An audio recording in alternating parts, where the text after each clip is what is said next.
This is Jordan Edwards, and this is the Business Jiu-Jitsu Podcast.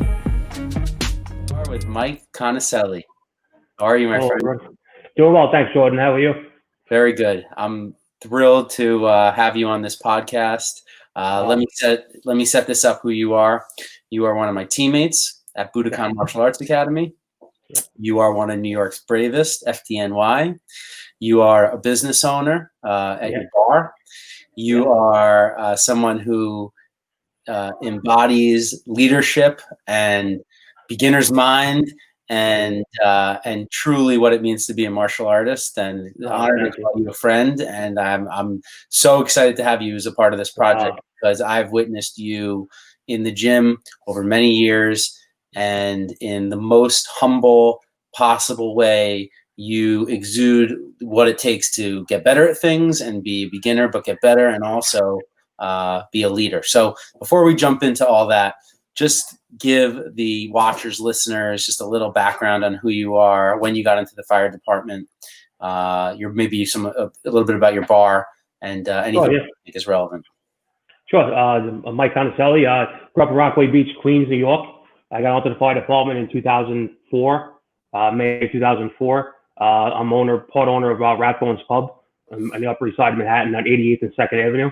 I've been there 15 years, 16 years, almost coming up on 16 years as well. So, and thanks again for having me. I really appreciate it. Thanks for giving me the opportunity to be here. It's quite the honor, and thank you for the kind words. I think you're very generous with the words. Well, anything that I say is not going to truly do it justice, especially all the amazing memories I have of you in my mind. But one of the things that we always share is that you've passed me some amazing book recommendations. Oh, yeah. And over the course of training together, I mean, you are built like an absolute rock of a human, like a juggernaut of a man. I mean, training with you is always just an absolute mauling.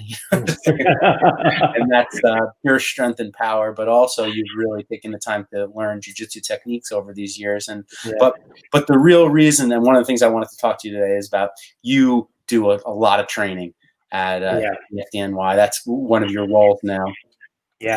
Just to kick this off, whenever you're done with jiu-jitsu, we're supposed to sweep up and mop up the mat. And a lot of beginners, they have a problem with this. They're like, I didn't pay to come and sweep and mop these mats. And you have had many a discussion over the years that sweeping up and mopping the mats is just something that we do as a matter of pride, taking care of our gym and our dojo. It's part of the training. Can you share some of your thoughts on that? Well, one thing I know, you and I had a conversation many times about it, and it's just something that takes pride in. It's the dojo it's our dojo. It's Sensei's place and stuff like that, but it's ours, and it's something that we take pride in. And the way, if we don't know someone who comes into the dojo, you introduce themselves. They're a guest there. You want to be as warming and welcoming as you can. And then on top of that, when at the end of class, take pride in it. Keep the place clean. Put everything back where it belongs. Clean the bathroom. Whatever you could do to help out. And that's something that I've learned as a young guy working in different bars and restaurants over the years. And especially the tradition, the FDNY. I'm assigned to Engine Company 16 and Ladder 7. And that house is a very strong tradition of like if we say, doing the right thing and helping each other out. And if you don't do it, the brothers and sisters will be very hard on you. They keep you in check. They keep you humble, to say the least. And we're very hard on each other, but we expect a lot from each other. And if you can't do the small things, we can't at the firehouse. We can't expect you to do the big things at fires. That's what we always say. Very well said. Speaking of that, tell me if you can see this. I pulled up something from your Instagram account. And I think it speaks to that fact. But not this one. Hold on, I was getting ahead of myself. Just give me one moment. Let me see here. Oh, that's a third. I pulled up a few things from your Instagram account that I loved. Oh, okay. You have a great Instagram account. Thank you. Appreciate it. Really, really, really awesome stuff. So this is from your Instagram. It says, it's the small habits, how you spend your mornings, how you talk to yourself, what you read, what you watch, who you share your energy with, who has access to you that will change your life, by Michael Tong. and you're 1% better each day. And these are the kind of things that you're putting up and you're telling yourself and you're reading. The small habits are everything. Oh, without a doubt. Yeah. It's just baby steps, and 1% every day, better every day. Because those small little increments you make and those slight little changes and little habits that you make, you create, and then you get better every day. You work towards a goal. It's the little things like drinking water instead of soda, maybe having something without bread, little things like that eventually add up. And even if you give yourself 5 minutes to Jitsu, for example, give yourself 5 to 10 minutes to just think about a move. It's like, I know you and I joke around many times, or I can't pass your guard. To this day, I still can't pass your guard. And I said, I think it was 3-4 years ago, I told you that my Christmas wish was to pass your guard for Christmas, before Christmas. And it's those little things, though. Even just taking a couple of minutes and just looking at a couple of videos or whatever it is, just always look to improve. Everyone, at least have a honest conversation with yourself. There's always something that can be done. Being able to pass the guard, and it's a good metaphor for life, because it's when you're training with people over the course of many years, if it's the same people over and over again, it's hard to get a grasp of, are you actually getting better? Because if you and I are coming consistently, we're both getting better together, and people that are just a little bit ahead of you, it's hard to have those jumps if they're not, unless they stop and you continue. And I think that's just a good metaphor for all the things in life. And then when you are consistent, like you've been, and then someone who wasn't consistent, they come in, and now you're passing their guard with ease. And in business, a lot. Oh yeah, definitely. And there's always gonna be some type of adversity or something we're gonna face, and just keep chipping away at it. And then I know Sensei always talks many times during his great, unbelievable match chats that he has, how just putting the time in, and the mats don't lie. You could walk around with every t-shirt and every new gi and etc. But if you're not putting the time in, your jiu-jitsu is going to show it. It's not going to, and it's all about mat time. You know what I mean? And so just to kind of explain what a mat chat is in your words. So first of all, I think we're blessed that we have Sensei Nordu that as our sensei and teacher, and I'm sure you would agree that he's made a great influence in all of our lives. Huge. Not only just in the sense of his instruction in jiu-jitsu, but his personality, where he just gives you life lessons. And so many different people have gone to classes and stuff like that, and everything you take away from him, and just those 10 minutes, 15 minutes, whatever it is at the class that he talks, are just unbelievable. He just so much wisdom and knowledge, and just everything makes sense. And then it's even to the point where not even about so much in training, but other aspects of your life that that is what he says is something to be relative to that, whether it is business or stuff at home with the family, and little everything like that. And just wealth of knowledge, just unbelievable. Just a kind, knowledgeable, good person. Someone you strive to be like. You know what I mean? You wish you could take a little piece of him each time you go, and we do actually. We take a little piece of him and we add that to ourselves, and that's what's great. Yeah. He's Sensei Narju Debra. Our gym is Budokan Martial Arts Academy, and he is a sage. He's a samurai, artist, a musician, and he embodies that lifestyle. He lives that lifestyle. He teaches that lifestyle. And one of his beautiful lines is that when the student is ready, the teacher shall appear, and shows up at that dojo night after night after night, giving out the wisdom. Sharing his technique, sharing these lessons, and all you have to do is show up. He's incredibly generous with that time, and I've been so grateful.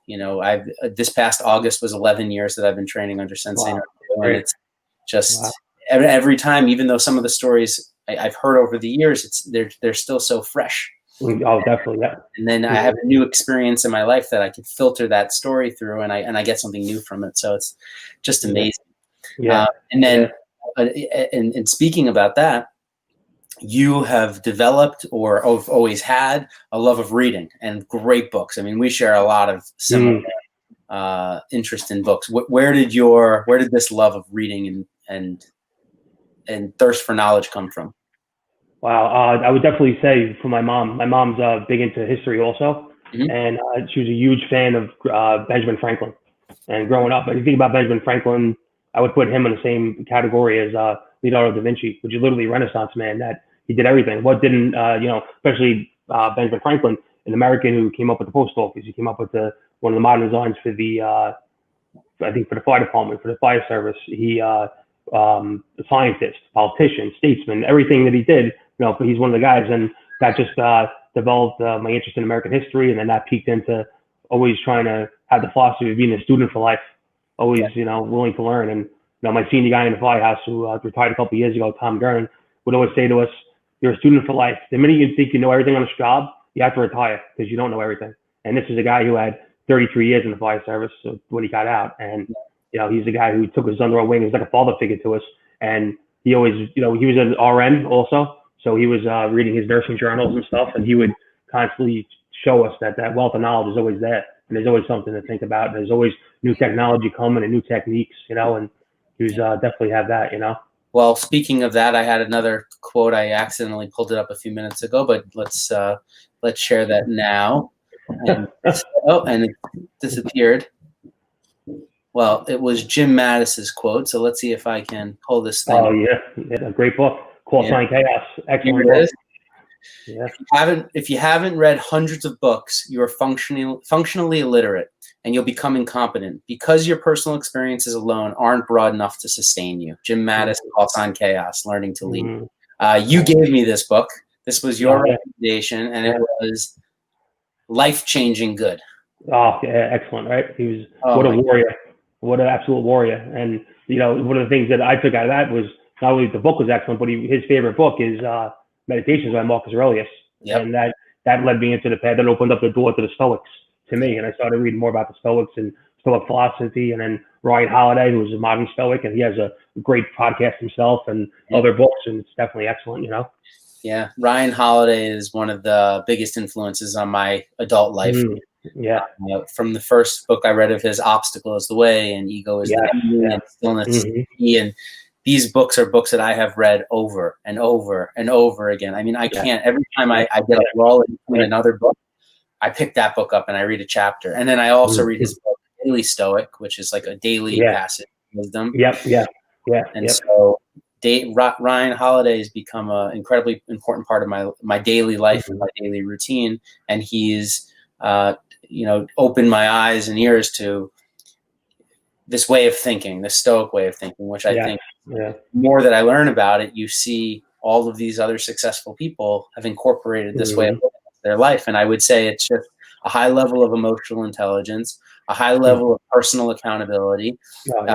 And I think I pulled up one of your other quotes, but then it disappeared, it said something to the effect of be hard on yourself, but tolerant of others. And I definitely think from the way that you post that's something that you really do live by. And you have a really nice outlook on life. I think like super middle of the road. You remind me a lot of like the way Joe Rogan feels. Like you're not afraid to call out people on the left. You're not afraid to call out the people on the right. And you live like a very, you want to hold people to good standards, but you also take kind of the responsibility with them. I think that definitely. I think the hypocrisy on both sides, and every day it's becoming more and more obvious. And it's all what it all goes down to, just power. Who wants power? Who wants it more? And unfortunately the extremists on both sides of the aisle are the ones that get the most attention. And I think that I consider myself an independent, but again, I'm like fiscal conservative in certain points, and then socially, progressive in certain things also. And again, no one's right. You know what I mean? Even we can go back to our sweet dear moms or anybody else, and no one's right all the time. People are human, and I think I think it's very polarizing today with politics. I think that it's I think there's something I put up the other day saying that you could be for Biden if you're still my friend. You could be for Trump, you're still my friend. Oh yeah. Let's bring back. I think I put civility 2020 because people are so polarized right now. And it's just not even you can have a conversation with anybody. You know what I mean? Like the people just have a conversation. Some people are so against it. There it is. If you're my friend and you support Trump, you're my friend. If you're my friend and you support Biden, you're my friend. If you feel the need to degrade those who feel differently than you, maybe we're not friends. I think it's a really, this is a good way of thinking, and the world kind of lost its mind a little. And I don't really want to get political, but I'm only saying it through the lens of leadership and how, you you are someone who trains firefighters right now. You're someone who is fostering leadership in not only in the firehouse, but in the business. And know, as a leader in the firehouse, that there are aspects of the firehouse that are social, right? Putting up duty, the way you guys cook for each other. These are all things you told me. Sweeping up the mats, not being afraid to take out the trash. But there's also a hierarchy in getting things done. I mean, just like kind of like explain the way like your average firehouse kind of works. So usually you have a group of guys working. So to break it down in simplest terms, there's an engine, which is the best way to describe it would be we grab a fire hydrant and we have hose in the back that we extinguish the fire. And then the fire truck is the ones with the ladder company. And what they do is they force entry. They use the tools that they have to basically break down your door to gain entry to do the search for life or even find where the fire is. So there's two companies in my house. We have engine 16 and ladder 7. I'm assigned to 16 engine. And every day you come in the morning and you bring something with you. Like if I've been working a day shift, so we bring something with us. So the members that worked the night before, when they start to come down, whatever they're doing or whatever, we have breakfast for them. So whenever you come in, you're already bringing in something with you. So you bring in breakfast, and then just like a regular house, we cook 3 times a day. We have dishwashers. We do laundry. We have a small gym that different things like that. So it is a functioning house, for the lack of a better term. And we, right after, so we check the rig every day. The rig gets checked twice a day. So our usual tours are between 9 o'clock in the morning and then 6 o'clock at night. So 0900, before 0900, the rig gets checked usually around 8 o'clock. And then we'll come back in, we'll do a roll call, see what's going on, what do we have going on today. We do building inspection on top of our fire calls. We do building inspection, different things. And then that's done. Usually we'll talk about a couple of things. We'll do it.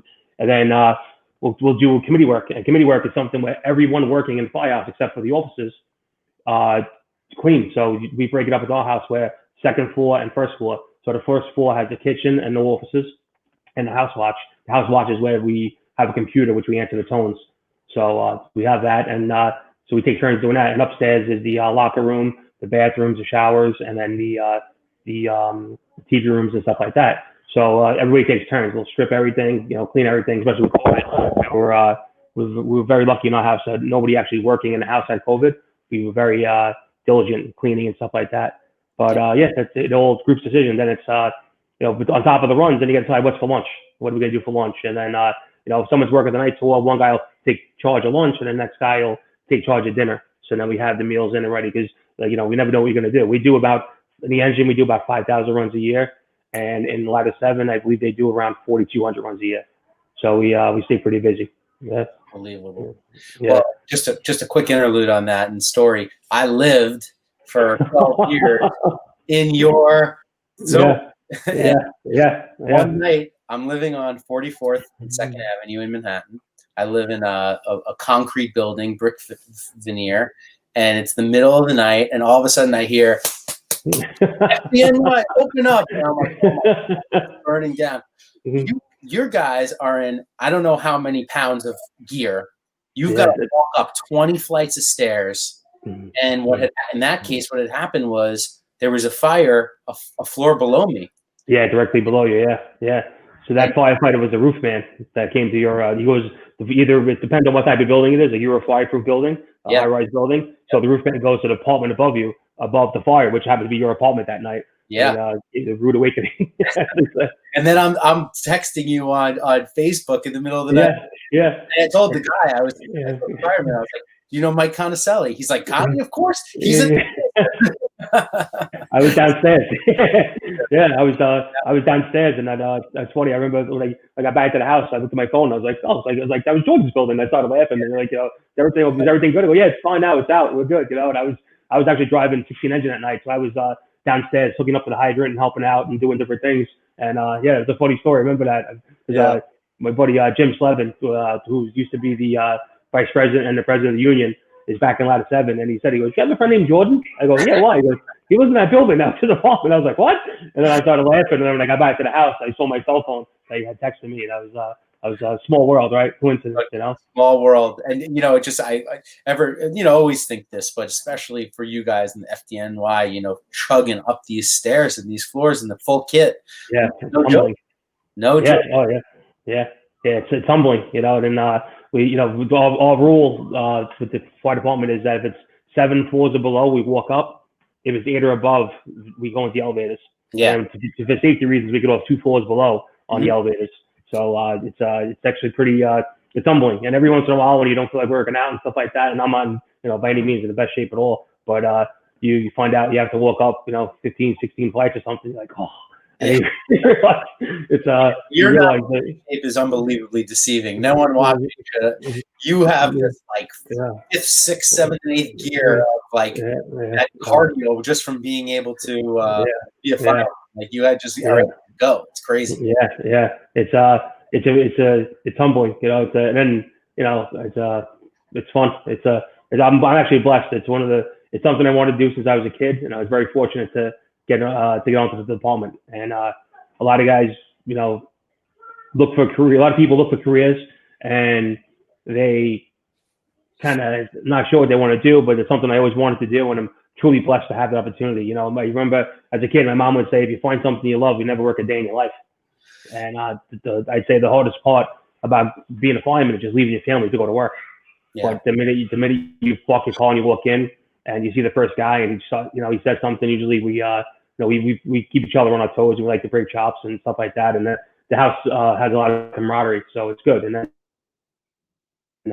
you see your laugh and stuff like that. Right now I'm actually detailed to chauffeur school, which is I teach guys how to drive the fire trucks and how to pump water and stuff like that. And so I'm not in my firehouse, and I missed it. I actually worked Saturday night, and I got a chance to go back and see the guys in the firehouse, and it was a lot of laughs, a lot of camaraderie, and a lot of horsing around, and they tormented me, for lack of a better term, and it was good. It was a lot of fun. I love that. You're teaching, and I've had the opportunity to teach you in the fundamentals class, and you're just not you teach, but you're an amazing student. And I always try to embody that too. It's like when I have the opportunity to teach, it's an amazing experience. But I also love being a student, and I just always feel like for the rest of my life, hopefully I'll keep this attitude, like you mentioned before, of always being a student and just wanting to learn and read and grow. And when I read a book, I just want to read it again. When I take a class, I want to do it again. And the learning process has been the most rewarding part of training jiu-jitsu, and I just apply all those things that I learned, like you said, to my business life. So let's go over to your business life for a second. You're also the part owner of a bar, of which you have had a variety of roles, but you know what it takes to run a small business, and and these are crazy times. Been in the bar a few weeks ago, I was in the height, but just talk about like being a business owner and what through the lens of all of your training. It's amazing how, well, especially now with the COVID, it's uniquely challenging. It's hard to even put into words. So right now, we stayed open at Rathbones. We stayed open the whole time. We were prepped and ready to go for St. Patrick's Day, which was Tuesday. So the city shut down the bars and restaurants Monday night at 8 a.m., which was March 16th. And one of our biggest days of the year up there is St. Patrick's Day, which was the Tuesday the 17th, which is actually my birthday too. And we were ready to go. We had all the beer, we had all the kegs, we had everything ready to go. And then it was like somebody just pulled the rug out from underneath us, and we landed on our butt. And we never shut down. A couple places decided, all right, it was going to be, initially it was 2 weeks, 2 weeks to flatten the curve. And a lot of places just said, okay, we're going to close down for a month. We'll do inventory, this, that, and the other, whatever we could do. And we kept it open. We have a lot of friends that in the neighborhood. We're a neighborhood place. We've been there. The original owner, Basil Rathbone, I believe he opened up Rathbones in 1955, and my partner's family took over in 1972. And I've been there 16 years already myself. And it's a small neighborhood place. It's a kind of like bar food. We're known for our wings and stuff like that, and our burgers and everything. And it's kind of a neighborhood place inside Manhattan, which is kind of rare because everyone kind of knows each other and everything. And it does get a little crazy at night sometimes, the younger crowd and everything like that. But it's tough, challenging. We try to initially, we were trying to blast social media with, hey, we're still open, come support us if you can. But a lot of the people went home, so Manhattan was kind of deserted. And the best way we described it was Manhattan was like a quiet Sunday morning for the first 2 months of COVID in Manhattan. there was nobody in the street, and it was very it was eerie, to be honest with you. And we tried to do what we could. We had a lot of friends who were nurses and doctors and did firehouses, different people, and we would call them up and they would support us. They would say, hey, listen, we're going to I want to order food for my ICU department. My wife's friends, stuff like that. They want to order food for so and so, and people helped us out, but it just wasn't enough. We're still open, obviously, and stuff like that, but it's just extremely hard. And now we were able to open up outside, and now we had the outside cafe, which is great. And then now I think if tomorrow goes into effect with the 30th, but then that's going to be another problem too, because now the 25% occupancy really is not going to make money, what we had and stuff. So we really kind of dug ourselves into a hole, and we're hoping that we'll be able to get out of it. And it's we've done it in the past. We'll do it again, and we'll try to keep some optimism, and hopefully Brad Bones will be there another close to 50 years, 48 years so far. I'm sure. Well, you guys, you have all the takes, and you have the community support of who's left, and the city's back slowly. Traffic's definitely picking up. My store, crickets, and on the Upper East Side, our suburban stores have been doing really well because they left the city. But the city's slowly coming back to life. So I'm hopeful. It'll be. Have you been doing any training? Any jiu-jitsu? No, to be honest with you, no. And I think I might have to give back my blue belt, because I think I'm going to be very humbled when we go back. So I'm going to try to definitely get more training in. What I've actually did do is during COVID, the fire department, to try to limit the exposure to different people, they kept us all in the same groups. So I started rowing a lot. So you'd work with the same 6 people every 4 days. Yeah. And one of the guys, I was very fortunate. One of the guys was a CrossFit trainer. And he would get me, he would drag me around and like, all right, we're going to do this, we're going to do that. And a lot of body weight movements and a lot of rowing and squats and burpees. And actually, I really fell in love with rowing. I'm a big fan of rowing now. So I try to, every time I get a chance to row, I try to row and stuff. And I knew that during COVID, if I sat around and did nothing, it wouldn't be good. And even just dealing with it, I remember how unsecure, how will be the terminology, how unknown everything was, and we were so nobody knew for sure. Every day you turned on the news, there was some other piece of information, and just having that little zone to get out of and just work out and stay busy, And it was jiu-jitsu, obviously, but then rolling around with strangers, getting intimate with strangers was exactly would be too effective right now, But I miss jiu-jitsu so much. I miss. There was a cartoon I put up a couple months ago on Facebook and Instagram of it was a guy driving in his car, and he said, and my student loans, mortgage payments, is my business failing? And then he's showing getting changed in jiu-jitsu. It's like, okay, just breathe, concentrate. And then it says, I got to tap out. And the next one says, hey man, thanks so much, I appreciate it. And it said, my therapy, which is basically what it was. And it was such a good stress relief. You get to see great guys like yourself, and Budokan is a special place because it's I honestly think that I'm blessed in many ways. I have a beautiful family, but also Budokan is such a tight place. And I owe it all to my brother-in-law too, Matt Cully. He took me under his wing as well as yourself, and then Professor Akbar and Jock, and then his of course Sensei, and so many people are just great instructors and would take the time to show you stuff and everything like that. And I really am blessed. And I guess I owe it all to Matt. Matt had a big influence, and he told me to do it. And one of my regrets is that when Melissa and I, Matt's sister, got married in 2009, I think it was the summer of 2009, we went to the old dojo on Rockaway Avenue for a couple personal training sessions, and I stopped going. And I regret to this day, I would have the same as you. I would have like 11 years training, and it breaks my heart sometimes when I think that I could have had so much time training. The best time to plant a tree was 20 years ago, and the second best time is today. Right now. Yeah, exactly. Yep. But I want to say something about Matt, because Matt has been such a massive influence on my life too. And I wouldn't be sitting here or talking to you if it wasn't for Matt, because not once, not twice, but 3 pivotal times in my life when I fell off the wagon on jiu-jitsu, Matt called me and made it okay for me to come back. And a lot of people, once they get their blue belt, it's widely known, the blue belt blues, they disappear. I was no exception. I trained 3 years as a white belt almost every single day. And I got my blue belt. I think I got 1 or 2 stripes on my blue belt. And then I had my first 3 or 4 month lapse. And Matt called me and was like, hey, if you want to come back, you can come back anytime. I'll train with you. I'll roll with you. Right. Yeah. Maybe a purple belt at that time. and he would just meet me, not private lessons, just as a friend. And he helped me just get my stamina back. So, my ego could handle coming and beat up by everybody. Yep. And then I fell off again for a few months in blue belt. And sure enough, he called me again and he put out that offer. And that fear, like you mentioned it before, when you haven't been training and you're going back and you just know you're going to get beat up. It's just a hard feeling. And at the time, I didn't realize it. I didn't have enough understanding of why I didn't want to go back. But the reason is I didn't want to get beat up by people who I used to be. Yeah, exactly. So, Matt met up with me, and then again, he did it a third time, that was around the time I got my 4th stripe on my blue belt, and then I got my 4th stripe, and then once I got my purple belt, it was no looking back from there, and that was about 3 years ago. Now I have, or maybe 4 years ago, so I had 4, maybe almost 5 years of consistent training all through purple belt. I never gave up at any time in my purple belt. Now I have my 4th purple belt, and hopefully, and I don't care. I care less about the belt. I care just about, I love jujitsu. Like, how the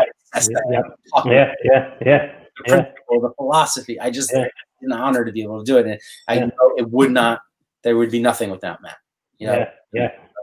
A great person, great heart, and just to take the time and and he's a phenomenal instructor too. I think that's something like his personality. He's such a great guy personality wise, but I think we don't realize how good of an instructor, how he breaks it down. Like he's unbelievable. Like like almost like just little details too, that little nuances that you don't realize are there, and he just shows you that, like, oh, that's how you do it, and that's something that makes a difference.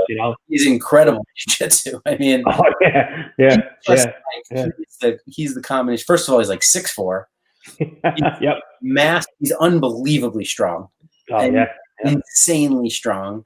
And he has the technique. He has all the attributes to just be an incredible jiu-jitsu athlete. And he trains, and he's so generous with his time and sharing, and he shows up to those 6 a.m. classes. And those are great. And I always tell him, I was like, he's the man that does it all. He's a fighter, he's a promoter, he's a gym owner, he's a business owner, he does video, he does everything. It's crazy. What they like to say, that the folks at home, if you're on Long Island and when everything hopefully gets back to normal, the Rise Invitational that Matt puts together is unbelievable. The talent he has and how good of a job he does with that. And that was like, usually I work it and then I try to like sneak into to watch the show and stuff. And it's unbelievable. What an unbelievable event that he puts on. And since you're you have to do the door. I try to. I like to say I'm like the logistics guy. I try to help set up and do what I can and everything like that. And but it's if anyone is obviously if they listen to the podcast or a fan of jiu-jitsu, make it a point to get the Rise. You know what I mean? And I had a couple of friends from the Firehouse come by and different people I know, and they were blown away at how good the show was. And that is the CBI rules and stuff like that. It's just unbelievable. What a show.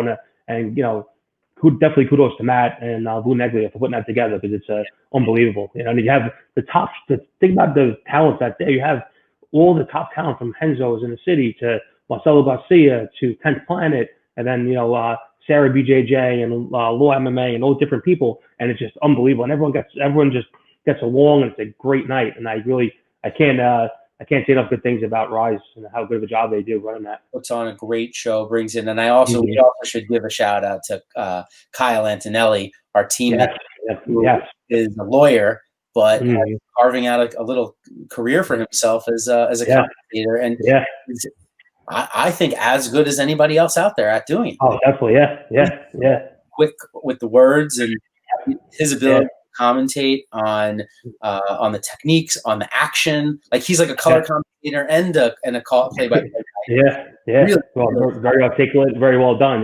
They do he did a great job. And the podcast they have too, the Man Cave and stuff like that they have also going on and stuff. I think Randy has one also.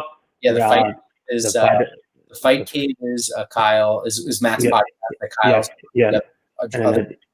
And then Randy has the Pro and the Bro. The Pro and Bro, that's what it was. There also is on the podcast. Podcasting is a great form. I love doing this just because I love catching up with you, talking. And now we can't train together on a regular basis. It's like we got to. This is a new way, evolving way. Yeah. And I one thing I like to say, I don't know if, the folks at home realize that, when you were living in Manhattan, you were in Manhattan, traveling out to Long Island to your office, working all day, and then going to the jiu-jitsu. Like, I really, like, you deserve credit. And then driving back to Manhattan. Like, there was some nights when you and I would talk for 10, 15 minutes at the class, and then I realized he still has to drive home. Like, I live in Malvern, I'm 5 minutes away, and I had a long day, but I realized that you have another almost hour drive, and God forbid if you get traffic, it's even longer. So kudos to you, and that just shows your heart, your dedication, your like you said, your true love for it. Because to have, that's a long day. Like, sometimes we leave there 9 o'clock at night, and not getting home till 10, 10:30, and then now you're up the next day again. So kudos to you. I know that shows a lot of your work. When you do what you love, it's just that's my goal. Since I started my career, I always commuted, and honestly, my commuting time is my time. That's the only time that's my time. That's I read and listen to books. And that's the same thing I do. Yeah.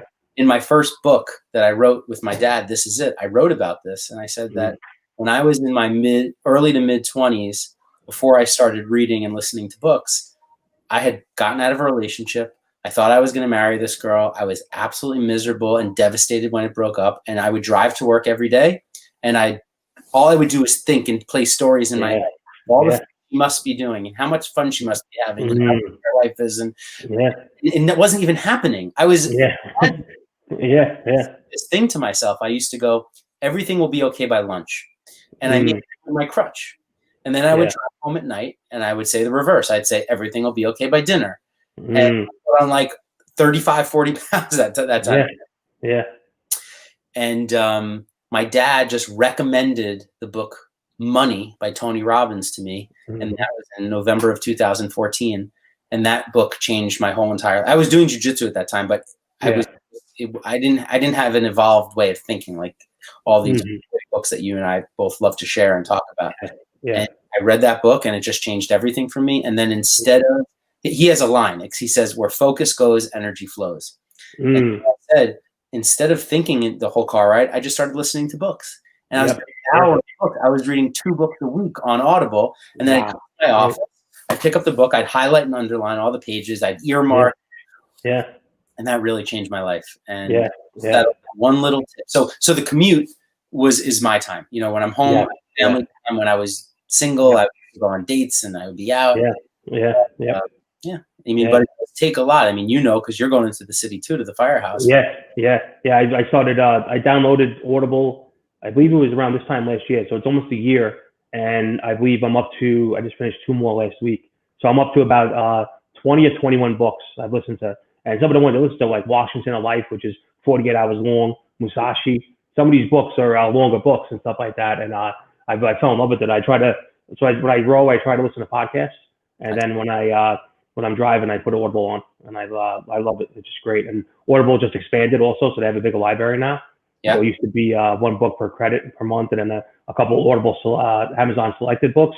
Now they have a larger library. So if anybody's waiting to pull the trigger on Audible, I would definitely do it because now you have such a great library to have. 100%. My staff, I tell them that any book they want, I'll buy it for them. Wow! Constantly giving out books. I have so many programs like that in my company. Do you know what Acorns is? The app, the investing app. No, what was it? I'm sorry, you broke up a second. It's called Acorns, like an acorn. Oh, Acorns. Yeah. So I told my staff, I go, so you shouldn't be buying Starbucks every day. If you can afford Starbucks, you can afford to invest. So I bought. Wanted it. I said, I'll buy you a Keurig, and I'll pay for your coffee every day, and you take the $5 and you invest. Wow. That's excellent. Wow. So same thing. Compounding interest of reading or showing up to or investing. It's all the same. Yeah. That's great. I remember, I believe you put up a post a couple years ago, maybe, where you invested in, it may have been Acorn, where you invested in a woman that was, I could be wrong. She was making rugs or something in Africa, I think, or something like that. It may have been something else. That's something I'm very passionate about called micro investing. And it's instead of giving charity, I make I every year since I graduated from college, I've made micro loans, and I've taken the same $200 and I've recycled it over and over and over again. Wow, that's great. For a $25 loan to a woman in Africa, and instead of giving the money to go buy food, you invest in them starting a business, and then they pay you back slowly. And there's something like a 98% repayment rate among micro. Wow, that's great. Every continent, all over the country. I probably made like 50 loans by this point to all these different micro enterprises. Wow. That sell clothes or make woven baskets. They make all kinds of things. And the whole philosophy about conscious capitalism and how empowering people and teaching them is so much more powerful than the trillions of dollars that have been burned in charity and programs, administrative work that just goes to keep propping up organizations. And I'm not putting my nose down at any of these amazing organizations like Salvation Army and Red Cross. They're well-needed organizations, but they have $100 million budget for advertising and for administrators. And it's crazy. Can you imagine you could take the same money and what I do is I invest it directly with the people that need it. And so investing, and it sounds crazy, but giving a woman in Africa $5 that could be a month worth of inventory. Wow. So what I do is I use this platform called Kiva, Kiva, and I microloans. And I learned this in college in my senior year, and I became almost obsessed with it because I really, at the time, I thought that I wanted to make this a bigger part of my life before I started running my business. But I still made it a part of my life. And and I've taken the same $200 since college. I've never had to refund it. And as the money comes in, I just put it back out. Wow, that's great. That's excellent. 200, and it's just amazing how far it's gone. Oh yeah, that's it. And just changing lives, literally, just helping so many people, and it's a hand up as opposed to just a hand out, as they say. And you're literally giving people the opportunity to become their dream and work, and that's a great program. I'm gonna look into that myself. Yeah, and actually, I'm gonna see if I could that's something to do tonight. This podcast, Mike, is really research from my book. I'm going to write this book over the course of probably the next 2 years. It's going to take me. My last book took about 1.5 years, 2 years, but I lived it. So it was more of my story and my business philosophy. This book I'm researching through these conversations. And, I'm going to reflect on this conversation. I'll take notes on what we talked about today and quotes, sound bites. Then I'm going to set out to write this book, and it's going to be all about the principles of business and jiu-jitsu and life. And so great. But we 100% have to do this again. Definitely, I'd love to. Thank you again for having me. I'm humbled. I'm got to. You are such a I just can't tell you how I feel about you and how much respect I have for you. And you've taught me so much about leadership and humbleness and what you do. In the fire department. I want to go back to. I want to build a world where we, as a society, value our firemen, our policemen, even our politicians. I want to get back to that to the point where all these people, they stand for the best part. Thank God, I think people still value the firemen. But there's fraternal kind of, even though it's like a fun rivalry between the police and the firemen. When you talk bad about one public servant, you really are talking bad about all public servants.